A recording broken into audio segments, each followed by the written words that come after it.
আমি তাকে না দেখে তার কৃতিত্বের উপরে আমি এত সন্তুষ্ট, তাকে দেখার আগ পর্যন্ত দেখার জন্য আমি বড় পাগল ছিলাম। একমাত্র বাংলাদেশে বারবার সারা পৃথিবীর কাছে নাম্বার 1 ফার্স্ট 1 নম্বর পুরস্কারে পুরস্কৃত হয়ে আসছে আমার বাংলাদেশের সোনার হাফেজরা। কথা বলেন ঠিক ঠিক না? আর তার বেশিরভাগের কৃতিত্ব হযরত মাওলানা মুর্তাজা হাসান ফাইজি সাহেব। আমার মনে চায় আমার জীবনের সমস্ত ইনকাম আমি তাকে দিয়ে তার দিলটা আমি খুশি করতে পারতাম। আমি অত্যন্ত মহব্বত করি, শ্রদ্ধা করি। বয়সে আমার চেয়ে ছোট হবে, তারপরও তার মর্যাদায় আমি তাকে শ্রদ্ধা করতে বাধ্য।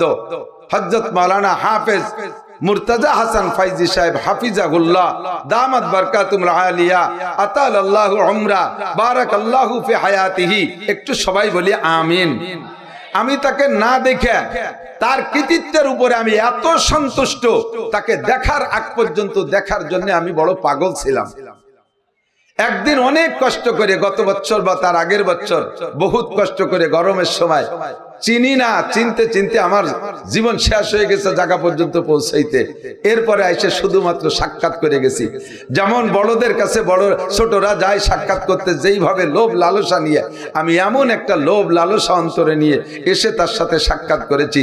তার মাধ্যমে আমার বাংলাদেশের মুখ, আমার বাংলাদেশের চেহারা সারা পৃথিবীর কাছে উজ্জ্বল হয়েছে। কথা বলেন ঠিক ঠিক না? আমি মাঝে মাঝে বলি বাংলাদেশ সরকার কোনো তাই আমাদেরকে 1 নম্বরে পৌঁছাইতে পারে নাই।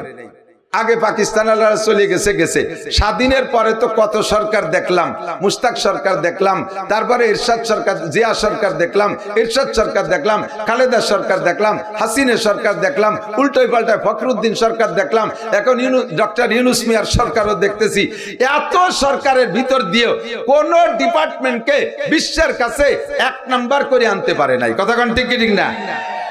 সবচাইতে 1 নম্বর হওয়ার সহজ পথ হলো দুর্নীতি করা। দুর্নীতি করার চাইতে তোর সহজ কোনো কাজ নাই, তাতেও বলে সেকেন্ড হইছে মোটে।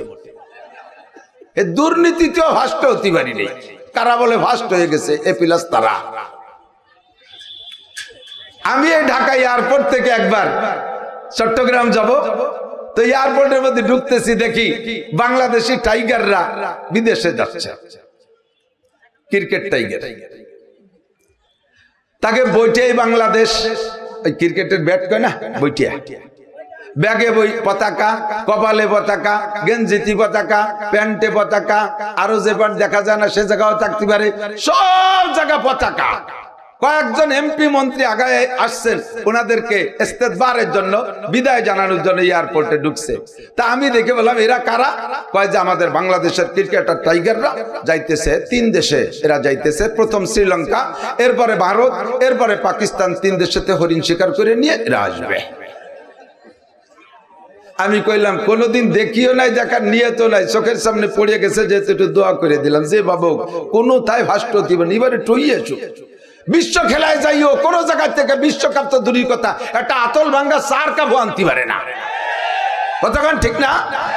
এইবার একটু দোয়াইরে দিলাম, যা পারে মারামারি লাইথুলা তিওরিও জিতে আসুক, এটা কিছু করুক, ফার্স্ট কোনোভাবেই পারে না। দোয়াইরে দেওয়ার পরে 15 দিনের ম্যাচ অপেক্ষা করতেছে, আজকাল পরশু করতে করতে অপেক্ষা করতে করতে 16-17 দিন হয়ে গেল। এরা আসলো কবে, কিভাবে, তার কোনো খবর জানতে পারতেছি না।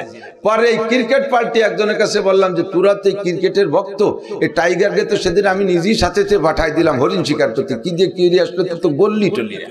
তা কোন ভাবে আসলো, সে আসার খবরও বললাম না, কি করলো তো বুঝলাম না। কয় যে তো 3 জায়গায় থেকে ঠকে গেছে, পরে এই বেশতে ভ্যানে ভ্যানে আইছে, উলেবরা টের পাইনি। একমাত্র বাংলাদেশে বারবার সারা পৃথিবীর কাছে নাম্বার 1 ফার্স্ট 1 নম্বর পুরস্কারে পুরস্কৃত হয়ে আসছে আমার বাংলাদেশের সোনার হাফেজরা। কথা বলেন ঠিক ঠিক না? আর তার বেশিরভাগের কৃতিত্ব হযরত মাওলানা মুর্তাজা হাসান ফাইজি সাহেব। আমার মনে চায় আমার জীবনের সমস্ত ইনকাম আমি তাকে দিয়ে তার দিলটা আমি খুশি করতে পারতাম। আমার তো কিছুই নাই, তারপরও কিছুই দেওয়ার মতো না। মনে চায় সব দিন দিলে যদি ভাই খুশি হতো তাহলে আমিও খুশি হয়ে যেতাম, কিন্তু উনি দিলেও নেবে না। আমি যা পারি সব চাইতে ওনার হুকুম পালনার্থে আজকে আমার অনেক দূরে বড় ঝুঁকিপূর্ণ জায়গায় মাহফিল, সেখানে যাবো বিদায় সকালে রওনা হয়ে আসি। ওনার অর্ডার ফলো করা, বয়সে আমার ছোট হলেও সম্মানে আমার চাইতে লাখো কোটি গুণ বেশি। আমি মনে করি আল আমরু ফাওকাল আদব, তার আদেশ পালন করা আমার জন্য ওয়াজিব হয়ে গেছে। এই জন্য অল্প একটু সময় আপনাদের কাছে নিয়ে আসছি।